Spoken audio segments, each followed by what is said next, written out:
Seguimos adelante recibiendo con el gran gusto de siempre al señor senador del Frente Amplio y vertiente artiguista, Enrique Rubio. Buen día, ¿cómo le va? Bien, muy bien, ¿cómo están? Bien, muy bien, disfrutando de este lunes seguramente, que comienza con mucha actividad. ¿Cuál es su agenda, por ejemplo, para hoy? Ah, es media infernal. Sí, me imagino, porque estaba Sí, contestando el celular hasta hace sí, poquito, sí, ¿no? sí, bueno, tengo una reunión de mi grupo de trabajo en el despacho ahora enseguida. Antes voy a pasar por la asamblea por el Instituto de los Derechos Humanos que formó el Parlamento y que comienza sus actividades y dará su plan. Y bueno, y en la tarde hay una asamblea general, y después, no, una reunión del Senado para la integración del cuerpo y alguna otra cosa entrada. Y después siempre hay algún embajador que pidió una Claro, audiencia y después viene la bancada. sí. Y después vamos a ir junto con Constanza Moreira y Rafael Michelini y algunos otros a hablar con las bases del Frente Amplio en torno al tema de la situación de la senadora Mónica Xavier. ¿Cuáles son las bases del Frente Amplio? Para que la gente Las de comprenda... Montevideo, las de Montevideo. O sea, los Exactamente. representantes de los comités de base en la mesa política del Frente Amplio. Y bueno, a ver si se mantiene el criterio o hay alguna modificación o alguna alteración en cuanto a su situación en el Senado, digamos, Claro, ¿no? se había sugerido la posibilidad de revisar aquella decisión inicial de que Mónica Xavier fuera full time presidenta del Frente Amplio y ahora parece que se inclinan por la posibilidad de que mantenga su banca en el Senado. Por lo menos hay varios sectores políticos en eso y que lograron consenso en torno a esta situación. ¿Y su opinión cuál es sobre eso? Yo siempre dije que cuando yo me presenté, que en lo personal era partidario de abandonar la banca, en lo personal, porque no iba a poder hacer las dos cosas, pero Mónica es de otra generación, tiene muchas energías y hay muy pocas mujeres en el Senado, desgraciadamente además después de la muerte de Susana Balmás. Entonces, si ella cree que es compatible y la he visto trabajar en los dos lados. O sea, van a buscar el consenso, Enrique, Vamos a básicamente. buscar un acuerdo, sí, vamos a buscar un acuerdo después de una reflexión. No son temas banales, digamos, ¿no? Es cierto que el Senado crea complicaciones, pero al mismo tiempo es un gran escenario, permite estar en un contacto permanente con los líderes de la oposición y del propio gobierno. Yo qué sé, da una plataforma de lanzamiento, digamos, ¿no? Bueno, usted anunció, tengo entendido que el miércoles pasado, una ronda de contactos luego de lo que fue aquel Consejo Extraordinario de Ministros convocado por el Presidente de la República. ¿Para qué? ¿Para saber exactamente dónde se está parado? ¿Cuál es el rumbo? Yo diría digamos, tratar de tejer nuevamente los buenos vínculos entre sectores del Frente Amplio, porque el Consejo de Ministros fue un poco traumático, digamos, en el sentido un poco frontal, digamos, ¿no? En una situación que en cierta medida no lo justificaba, ¿no? Porque, digamos, el país tiene un margen más acotado que antes, porque hay una situación internacional que nos pega, ¿no? Era evidente que esto iba a suceder, porque si el 60% de la economía mundial, que es Estados Unidos y la Unión Europea, entraron en una situación de recesión y de caída de producto incluso, durante muchos años, esto viene del 2007-2008, eso terminaba repercutiendo en China, que es el gran comprador y el gran movilizador de la economía mundial, y entonces terminaba repercutiendo en Uruguay, en algunas industrias y demás, y entonces nos genera problemas. Entonces, en una situación de ese tipo, puede haber matices sobre cómo orientar el gobierno, pero parece que hubo algunos choques. Luego se superaron, ¿no? Entonces nosotros hicimos una ronda de contactos políticos, la iniciamos a pedido del Frente Liber Sereñi y fue una muy buena reunión. Y luego vamos a hacer esta semana una con el Partido Socialista y vamos a seguir con los otros sectores, porque hay muchas cosas de agenda pendientes. Un año bisagra, que donde lo electoral está muy cerca, Claro. hay que ver cómo se dan las realizaciones finales o más importantes de este gobierno, Bien, ¿no? ahora, ¿cómo se compadece el necesario ajuste de esa situación interna con aquella cosa que lo advirtió el propio ministro de Transporte, el riesgo de los perfilismos de cara a un tercer gobierno del Frente Amplio? Y yo creo que conversando, ¿no? El riesgo de los perfilismos siempre existe. Perfilismo le llamamos a que un sector político trata de Se distinguirse despegue. del resto Sí. con tal de destacarse, digamos, ¿no? Y ser noticia, más allá de los intereses del gobierno y la fuerza como fuerza común. Yo creo que de alguna manera, conversando, y ha habido un llamamiento en ese sentido, del propio presidente, del doctor Tabaré Vázquez, de otros sectores políticos, de la presidenta del Frente Amplio, y de lo que es la razonabilidad. El Frente tiene que acentuar los elementos de cohesión. Ahora, después de ese y de perspectiva, ¿no? Claro. Y de perspectiva. Enrique, después de ese llamamiento fue que usted dijo que el Frente Amplio le había tenido mucha paciencia a Daniel Sí, Scioli. sí, yo lo dije y en cierta medida uno dice en caliente cosas y después dice, bueno, tendría que haberle bajado algunas revoluciones, ¿no? No era que estuviera diciendo algo que no pensaba, ¿eh? Que no Lo pensaba. sigue pensando. No, sí, por lo menos en la etapa inicial y demás, pero Daniel es una gran figura dentro del Frente Amplio, ¿no? Uno a veces desearía, pero eso no es un problema solo del ministro de Economía, ¿no? A veces desearía que algunas decisiones muy importantes en materia de rumbo económico y social del país fueran un poco más consultadas con la fuerza política, ¿no? Para que se logre una identificación con la misma. Entonces uno viene y ve que son anunciadas en un foro, aquí, allá, y no tiene idea de cómo viene eso, la gente no las entiende y entonces tampoco las defiende, ¿no? Esta sustitución del ISIR, por ejemplo, permeó hacia la fuerza política, fue motivo de un debate entre todas las fuerzas, o también allí se generó de pronto una negociación muy cerrada entre el Ministerio de Economía y la OPP. Hubo una negociación, la nueva, dice usted. Sí, esta nueva que va a sustituir esta al ISIR. nueva, sí, hubo una negociación muy cerrada en el ámbito del Poder Ejecutivo, ¿no? ¿Usted hubiera deseado más consulta en este caso? Es posible, ¿no? Es posible, sí, un poco más. Aunque todos estamos de acuerdo en una cosa, en que tiene que haber algún tipo de gravamen que afecte fundamentalmente al sector social que ha hecho una gran acumulación de riqueza. Que yo, como trabajé muchos años en el sector agropecuario, le puedo decir, no es solo agropecuario, ¿no? Acá ha habido una gran acumulación de riqueza, gracias al desarrollo económico y demás, en el agro, pero también ha habido en el comercio. Fundamentalmente en el comercio de importación de toda clase de productos y de chiches que después se consumen, ¿no? O de exportación y en algunos otros sectores de la economía. En realidad quien está soportando el rigor mayor es el sector industrial. ¿Usted advierte la necesidad de un cambio en la matriz impositiva, por ejemplo, que hay sectores que podrían contribuir más Yo hoy? creo que hay sectores que podrían contribuir un poco más. ¿Cuáles? Estos sectores de alta riqueza, ¿no? De alto patrimonio.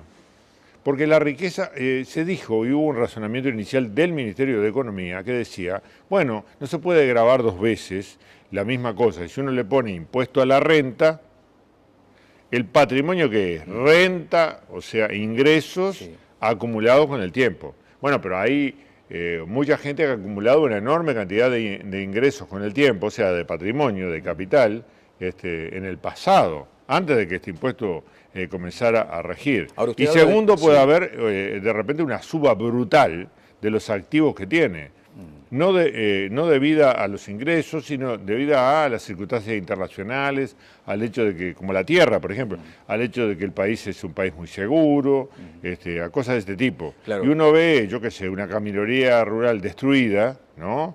Por la gran producción y la gran pasaje de camiones, y dice, bueno, acá hay que poner un poco más, y los sectores sociales que están usufructuando esta estructura común que creamos todos los uruguayos, deberían contribuir un poco más. Correcto, tiene razón Mujica. Senador, quiere decir que allí usted está advirtiendo la posibilidad de mayor capacidad contributiva de personas físicas y también de sectores. En este caso estábamos hablando del agro, pero usted entiende que hay sectores de la industria, del comercio que deberían contribuir más. Sí, yo diría que fundamentalmente del comercio. La industria me parece que está soportando un problema de competitividad muy importante, ¿no? Así que el comercio debería hoy tener... Sí, el comercio, o de repente algún sector financiero, algún otro sector. Habría que examinarlo eso detenidamente, pero no soy partidario tampoco de los grandes impuestos ni cosas por el estilo, ¿eh? El país no se juega en los impuestos, pero sí algunas transferencias de riqueza para apoyar a otros sectores productivos, o a la infraestructura, pues estamos haciendo una enorme inversión en infraestructura, de energía, de transporte, de puertos, de caminería, de todo, ¿no? ¿Cuál es el rol de la OPP en cuanto a la fijación de impuestos? ¿Es una oficina que debe fijarlos o simplemente debe controlar en lo macro el funcionamiento del presupuesto? Debe controlar. El presupuesto tiene dos funciones. Ajá. Una que es evaluar cómo va el presupuesto y la planificación inicial, o sea, las dos puntas. Las dos puntas. Sí. Tiene que colaborar con el Ministerio de Economía. ¿Colaborar? Sí, tiene que colaborar con el Ministerio de Economía y muchas cosas tienen que hacerlas en conjunto. ¿Esta figura que se da hoy, Enrique, desde su punto de vista, es la correcta, la óptima? ¿La OPP como terciando muchas veces en materia impositiva de pronto? Bueno, yo creo que tienen derecho de propuesta. A mí me parece que Mujica logró un diseño, sí, ¿no? O sea, por un lado pienso que hay que respaldar y apoyar al ministro Lorenzo, está claro, ¿eh? Tiene funciones específicas, es un gran ministro, debe ser respaldado. Por otro lado, digo, la Oficina de Planeamiento y Presupuesto es muy importante. En el presupuesto, en el control de nada más ni nada menos que más de la mitad del presupuesto, que son las empresas públicas. La gente piensa en el presupuesto y está pensando en los ministerios. Pero en realidad, ¿dónde está la plata? La mayor parte está en las empresas públicas. Sí. Entonces, usted tiene que hacerlo en cooperación con el Ministerio de Economía. Pero la función específica es de OPP, ¿no? Porque no pasan por el Parlamento los presupuestos ni de UTE, ni de ANCAP, ni de ANTEL, ni de nadie. Entonces, acá hay un rol específico. Y hay un rol específico de planificación del largo plazo. Entonces, no hay economía posible, política económica, si no es en cooperación de la Oficina de Planeamiento y del Ministerio de Economía, con funciones específicas de cada uno. Entonces, yo creo que Mujica logró una cosa muy interesante, que es darle mucha importancia al gabinete productivo. ¿Por qué? Porque lo macro, por ejemplo, el tema de la moneda, de la tasa de interés, de la inflación, cosas de ese tipo, es muy importante para los equilibrios. Pero hay otra cosa tan importante como esa, que es a qué industria, por ejemplo, uno le da inyecciones, ¿no? La apoya, porque entiende que está pasando por un mal momento, que es lo que se llaman políticas sectoriales, ¿no? Eso, en realidad, ¿quién lo decide? Más que nada el Ministerio de Industria. Hay otras que tienen que ver con la OPP, como veíamos. Hay otras que tienen que ver con los salarios. La complementariedad y no la confusión de roles. No la confusión de roles. No confundamos los roles, pero tampoco hagamos repúblicas aisladas, donde cada ministerio es como una especie de pequeño feudo, digamos, que es la historia del Uruguay, ¿eh? La codificación política ha sido un motivo de discrepancia suya, personal, sí, con ese tipo de estilo. O sea, decir, bueno, el ministro tiene que ser tal o cual y su equipo además del mismo sector. Sí. Estoy radicalmente en contra de eso. Se lo dije al presidente Mujica de entrada. Estoy radicalmente en contra de las cuantificaciones políticas. Me parece muy inteligente la política que siguió Tabaré Vázquez de incorporar a todo el mundo en el gabinete para que la fuerza política se sintiera comprometida. Que en una primera etapa lo hizo con los líderes políticos, después dijo, bueno, vamos a bajar el perfil etario, digamos, ¿no? Claro. Y vamos más a los técnicos. Sí, eso está bien. Ahora, la cuantificación política en el sentido de que tal ministerio para tal sector y tal ministerio para tal sector y prácticamente en algún caso hasta el sector decide quién es el ministro, eso me parece que no, pésimo. ¿Por qué? Porque un sector puede tener la mejor persona o de repente puede no tenerla. Es el caso del Ministerio de Salud. Y yo creo que ha habido casos, sí, ha habido casos en que han mostrado que ha habido que cambiar el ministro, ¿no? Cambiar el ministro, pero ha habido que cambiar el ministro no por razones, en este caso jurídicas, sino por razones de incompetencia. Entonces, o de no tener la suficiente fuerza, porque ser ministro es una cosa muy complicada. Hay que tener conocimiento político, hay que tener conocimiento técnico. ¿Y el sector se ha sentido excluido, Rubio? ¿Cuál sector? El suyo. No, para nada, nada. Nosotros tenemos a pedido del presidente, ¿no? Pedido del presidente. Fue una conversación inicial que yo tuve con él y me dijo, acá hay un hueco, ustedes tienen una persona que tiene gran capacidad de negociación y demás, y que es joven, que es Brenta, ¿qué les parece si va al Ministerio de Trabajo? Está disponible. Digo, fue la respuesta nuestra. Pero si se va a Brenta, por ejemplo, debería ser alguien de vertiente artística. No necesariamente. Eso es cuotificación. Exacto. Y contra eso están ustedes. Y contra eso estamos nosotros, sí. Bueno, ¿qué le pareció las declaraciones del presidente hablando de que estamos infectados de contadores, escribanos? Muy propia del estilo Mujica, digamos, ¿no? Un poco exageradas, ¿no? Un poco exageradas. Razonable en un punto. A ver, ¿en cuál? En el punto de que hay una industria del juicio contra el Estado. Ajá. Que no fue advertida solamente por él, fue advertida desde el primer momento por el anterior presidente y por su secretario personal. Claro, pero acá estamos hablando, senador Rubio, de lo que dijo el presidente Mujica respecto a quienes promueven juicios contra el Estado, el caso del Plan Fénix. Si quiere hablamos de eso, no hay ningún inconveniente. Lo que yo quería hacer referencia es sobre estas últimas declaraciones en la Expo Activa de Soriano, cuando dice que estamos dominados por economistas, escribanos, que hay demasiado de eso, que nunca se montaron a un arado, por ejemplo, que nunca se sentaron a un arado. Sí, bueno, es una manera muy gráfica de decir, bueno, hay algunas... Bueno, él le estaba respondiendo a algún economista crítico. Que a Gabriel Odone. Sí, a Gabriel Odone, que es un muy buen economista, pero que se ha puesto muy incisivo. Y ha intervenido mucho en este debate sobre la política económica, si hay que acentuar esto, lo otro, cosas que siempre se dan en el interior de un gobierno, ¿no? Entonces le contestó con esa manera gráfica que tiene, este hombre nunca tuvo contacto con la tierra, yo qué sé, ¿no? ¿Usted se subió a un arado, por ejemplo? Bueno, subirse a un arado es una expresión que en realidad... Sí, que en realidad es medio como un contrasentido. Yo fui productor agropecuario mucho tiempo y sé lo que es un arado. Sí, supongo que sabrá... Un tractor, subirme a un tractor para tirar un arado, sí. Capaz que sí. ¿No? Capaz que sí. Bueno. Aunque ahora los arados ya prácticamente no se usan. Sí, porque está la siembra directa, por ejemplo. Sí, porque es una barbaridad el arado, ¿no? Claro, pero más allá de eso, claro, allí hubo como una actitud nuevamente de confrontar con la academia. Yo creo que eso abroquela, en el sentido de que agrupa, ¿no?, a las corporaciones, que no es útil, no soy partidario de hacer juicios tabla rasa, digamos, ¿no? Todos los funcionarios públicos, todos los abogados, todos los... No, la realidad es mucho más matizada desde ese punto de vista.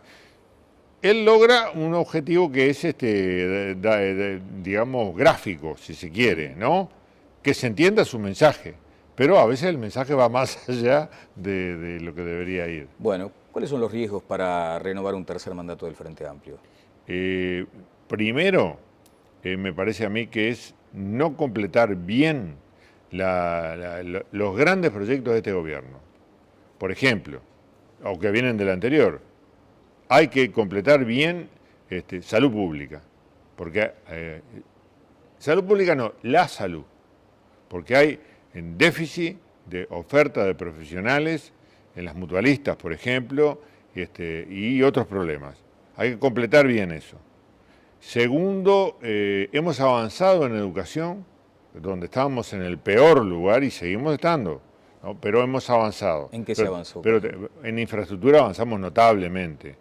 A pesar de que a veces se pasea algún dirigente sindical con un canal de televisión asociado mostrando un vidrio roto o un agujero en el techo de una obra que se está reconstruyendo al mismo tiempo, ¿no? Eso siempre se puede hacer, es un poco una picardía. Nunca se invirtió tanto en infraestructura, en escuelas y liceos como ahora. Nunca, jamás. Y nunca se tuvo tanto éxito en hacer acuerdos con otros para hacer esto, Ministerio de Transporte, Intendencia, Corporación Nacional para el Desarrollo, la propia ANEP, nunca marchó tan bien. Entonces es increíble. Bueno, se ha avanzado en experiencias específicas, ¿no?, de lugares públicos y privados, públicos y privados. Yo creo que el sector privado también está invirtiendo en educación y eso es una cosa muy importante, y no solo en los lugares clásicos de mejores ingresos, ¿no? Si hace experiencias en barrios marginales, a mí me parece una cosa muy importante. Entonces, por ese en la UTEC, crear una universidad tecnológica para el interior, para todo el país, pero fundamentalmente para el interior del país, fue una hazaña parlamentaria, en primer lugar, logramos ese acuerdo. Entonces a mí me parece un hecho muy importante, pero falta enormemente y el gran agujero es secundaria. Ahí es donde estamos más atrasados de todo. Entonces hay que completar bien los planes. ¿Y qué modelo prevé, senador, para secundaria específicamente? Para secundaria yo creo que tiene que ser un modelo diversificado. Sí, diversificado. Primero descargado de una parte importante de cosas que se está dando con el pasaje a la UTU.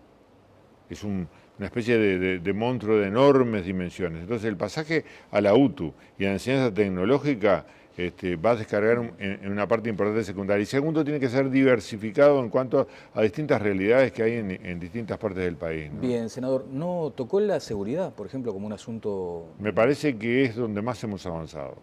Ah, sí. Usted ha Realmente, destacado. yo creo que no está identificado que el ministerio que más adelante ha llevado, a mi juicio, proyectos y proyectos que avanzan, avanzan y avanzan en el tema en el que estamos peor, que originalmente estábamos peor. Para la gente el tema peor era el empleo. Dejó de serlo el empleo, ¿no? Por suerte, pero pasó a serlo la seguridad, donde tenemos un problema muy grave. Ahora hay frente amplistas que se le deben acercar y le dicen, che, Enrique, mirá que el tema de la seguridad está complicado.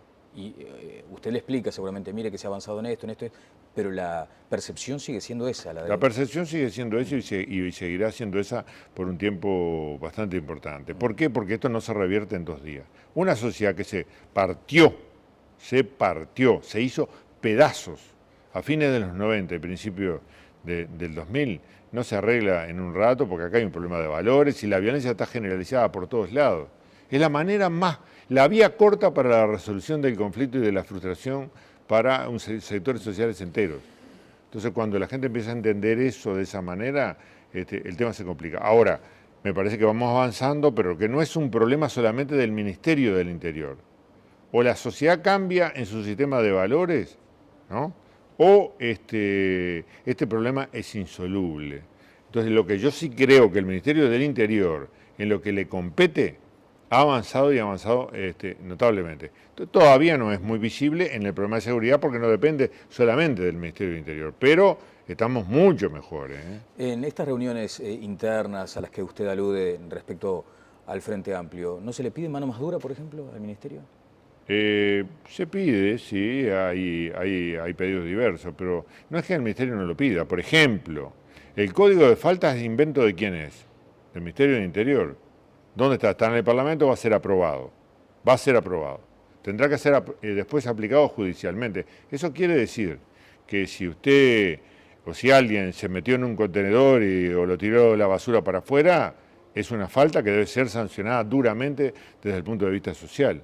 En cualquier país del mundo, así esté con el saco y la corbata y todo lo demás, lo ponen a cortar pasto 15 días en tareas comunitarias por haber cometido una falta, por ejemplo. Entonces, hay una legislación que se está modificando. Esta legislación es una legislación más dura. Bien.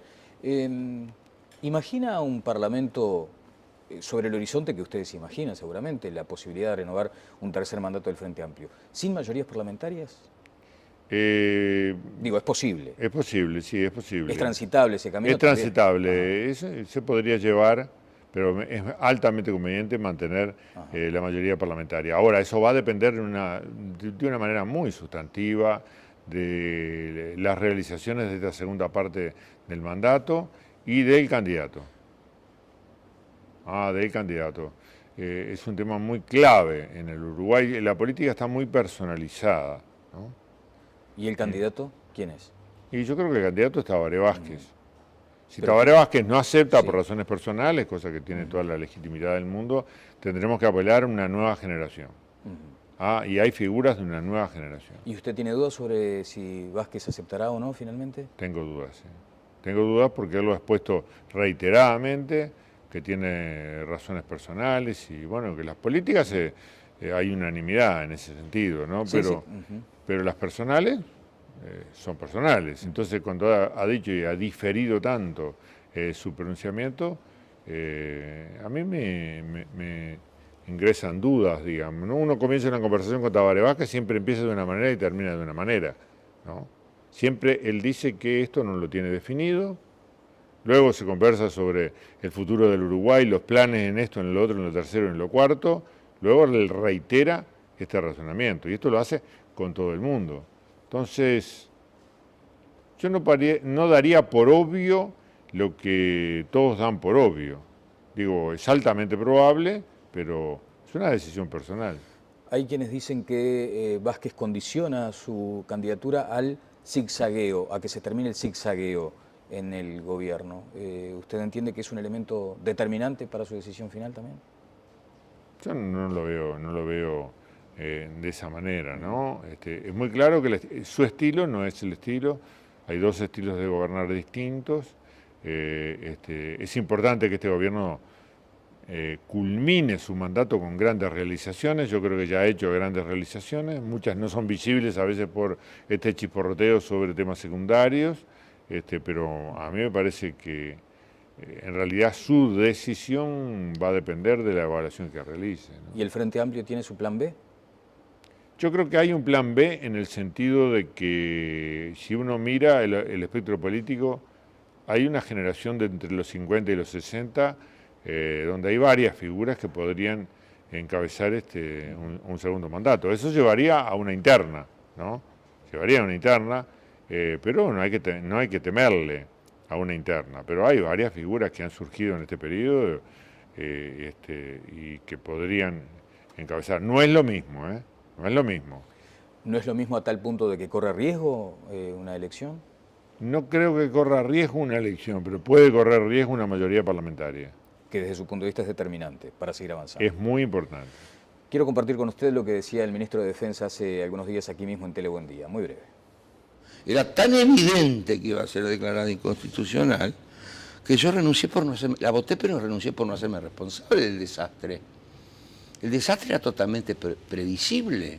No he escuchado a nadie que se hiciera una autocrítica de haber conducido a ese desastre. Pero sí, echarle la culpa al ñato, de sacar a la jueza Mota y no sé cuántas cosas más. ¿Dónde están las verdaderas responsabilidades? Y los que impulsaron esa ley sabiendo de que iba a ser declarada inconstitucional. Por favor, yo no lo estoy diciendo ahora. Sí. Lo dijo la Capel en 2 comunicados, lo dijimos en el acto. Y que ojalá nos equivocáramos, porque la ilusión que se estaba creando en la gente iba a ser tan grande que la desilusión iba a ser tremenda. Y además, para votar ese mamarracho nos pasamos por, sálvase a la parte, 2 plebiscitos. Bueno, usted dice que esto les duele a todos. Sí, que siempre hemos tenido una diferencia en el enfoque sobre el tema de los derechos humanos. Ha habido todo un sector político que ha pensado en elaborado la realidad como sobre la base de la llamada teoría de los 2 demonios. Hubo 2 demonios, uno perdió, y si perdió, bueno, se terminó el asunto. El problema es que esa guerra entre los tupamaros y las Fuerzas Armadas y policiales se dio antes de la dictadura y no después de la dictadura, como creen muchos de los muchachos que han nacido después, ¿no? Y después vino el sufrimiento del pueblo uruguayo bajo la dictadura y la violación sistemática de los derechos humanos. Eso es lo que vemos el resto. El tema de los derechos humanos como derechos universales de las personas.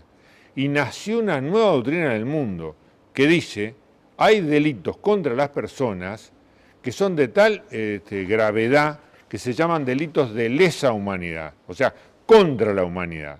¿Esto quién lo inventó? Esto lo inventó Europa y Estados Unidos en el año 1968, cuando vio que quedaban nazis sueltos huyendo por el mundo y que podía prescribir las atrocidades que habían cometido en los campos de concentración. O sea que podían ser delitos que pasado el tiempo no eran más delitos. Entonces, ¿qué hicieron? La Convención Internacional de Imprescriptibilidad, o sea, no prescribe, no caduca, no termina, no se le da no se exonera a una persona del delito que cometió. Nunca más, nunca más. Y esa convención, que es del año 68, nosotros la firmamos enseguida y le dimos fuerza parlamentaria en el 2001. Y entonces la Corte ha dicho por mayoría, no la minoría, no dijo eso, dijo lo contrario, que en realidad la convención no rige porque es del 2001 y estos delitos fueron anteriores. Pero da la casualidad que la convención se encabeza con una cápite que dice en su texto, esto se refiere a los delitos de lesa humanidad cualquiera sea el tiempo y el lugar en que se hayan cometido. Cualquiera sea el tiempo y el lugar en que se hayan cometido. Sobre esa base legislaron, Rubio, Quiere decir Sobre que le esa base dolió legislamos. aquello del mamarracho, digamos. Pero el artículo primero digamos, de que el Estado recupera la pretensión punitiva, la Eso Corte sigue no firme. lo impugnó. Eso No lo sigue firme. impugnó. ¿Ese es el artículo que permite seguir investigando? El de la imprescriptibilidad El primero. permite la investigación y la condena, claro. Este Bueno. es el tema clave. Lo del Porque si usted me dice, bueno, los homicidios a los 20 años, a los 23, no, en fin, terminaron, no importa, bueno, se extinguió como delito. Bien, no hay entonces necesidad de esa autocrítica que reclama Fernández Huidobro. Nosotros estábamos convencidos que nuestra doctrina era muy sólida, al punto que ahora la Asociación Internacional de Juristas, que existe desde el año 50 y pico en el mundo, opina lo mismo. Lo dijo en el último búsqueda. ¿No? Yo estuve con ellos y estuvieron con varios parlamentarios, y la Corte Interamericana se va a pronunciar. Y vamos a tener y seguimos teniendo un problema internacional gravísimo. En el caso Hellman nos dijeron, saquen todos los obstáculos para poder juzgar. Entonces Uruguay tiene un problema interno y tiene un problema internacional. Es cierto que el Senado crea complicaciones, pero al mismo tiempo es un gran escenario, permite estar en un contacto permanente con los líderes de la oposición y del propio gobierno. Yo qué sé, da una plataforma de lanzamiento, digamos. Bueno, usted anunció, tengo entendido, que el miércoles pasado una ronda de contactos luego de lo que fue aquel Consejo Extraordinario de Ministros convocado por el Presidente de la República. ¿Para qué? ¿Para saber exactamente dónde se está parado? ¿Cuál es el rumbo? Yo diría, digamos, tratar de tejer nuevamente los buenos vínculos. Ajá. Entre sectores del Frente Amplio, porque el Consejo de Ministros fue un poco traumático, digamos, en el sentido un poco frontal, digamos, ¿no? En una situación que en cierta medida no lo justificaba, ¿no? Porque, digamos, el país tiene un margen más acotado que antes, porque hay una situación internacional que nos pega, ¿no? Era evidente que esto iba a suceder, porque si el 60% de la economía mundial, que es Estados Unidos y la Unión Europea, entraron en una situación de recesión y de caída, existe. Perfilismo le llamamos a que un sector político trata de distinguirse del resto con tal de destacarse, digamos, ¿no? Y ser noticia, más allá de los intereses del gobierno y la fuerza como fuerza común. Yo creo que de alguna manera, conversando, y ha habido un llamamiento en ese sentido, del propio presidente, del doctor Tabaré Vázquez, de otros sectores políticos, de la presidenta del Frente Amplio, y de lo que es la razonabilidad. El Frente tiene que acentuar los elementos de cohesión. Ahora, después de ese llamamiento... Y de perspectiva, ¿no? Claro. Y de perspectiva. Enrique, después de ese llamamiento fue que usted dijo que el Frente Amplio le había tenido mucha paciencia a Daniel. Sí, yo lo dije y en cierta medida uno dice en caliente cosas y después dice, bueno, tendría que haberle bajado algunas revoluciones, ¿no? No era que estuviera diciendo algo que no pensaba, ¿eh? Que no lo pensaba. Sigue pensando. No, sí, por lo menos en la etapa inicial y demás, pero Daniel es una gran figura dentro del Frente Amplio, ¿no? Uno a veces desearía, pero eso no es un problema solo del ministro de Economía, ¿no? A veces desearía que algunas decisiones muy... Seguimos adelante recibiendo con el gran gusto de siempre al señor senador del Frente Amplio y vertiente artiguista, Enrique Rubio. Buen día, ¿cómo le va? Bien, muy bien, ¿cómo están? Bien, muy bien, disfrutando de este lunes seguramente, que comienza con mucha actividad. ¿Cuál es su agenda, por ejemplo, para hoy?